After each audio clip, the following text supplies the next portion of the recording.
Yeah, man. Yeah, me go on. Pan it tune again. Yeah. What a one. Me beg again. Yeah. It's again and again. June falling slow. Samanyika. Kazimuga. Yeah. Musamanyika. Anotara now. Ila semu na mama wangu.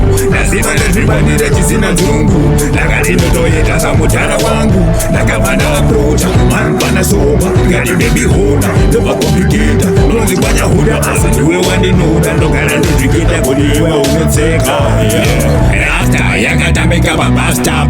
Ngadi nembo shika pano nzipa pechi enough. Nemo ndona wanambuya na sekore wangu. Chona ndopanda kapanda wana wangu. Kaja mukukanga kakambira babu.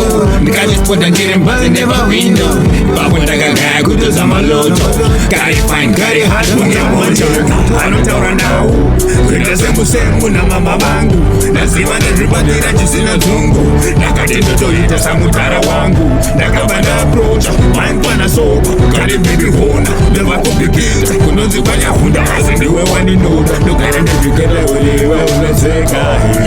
Nishiboro kanatora mabengi. Haini mahala heavy. Nikamufunga kutokera kuteni. Shani nae mtuma mingi mnona healthy. Nishichoka ndona paka mira mbeya. Nikani ichi ndo chiteja. Sedi yesi hadi na kuhesiteta. Ndipo pache papo pacha katangira. Anusawra nao. Ina semu na mama mangu. Naziba nazibadila chisina zungu. Nakati ndo tohite sa mutara wangu. Nakabanda approacha. Mana soba, kari baby hona. Ndoba komplikita. Nozi bwana hunda. Niwe wani nuda. Ndogara nuziketa kwenye iyo unazika. Samanyika. Anusawra nao.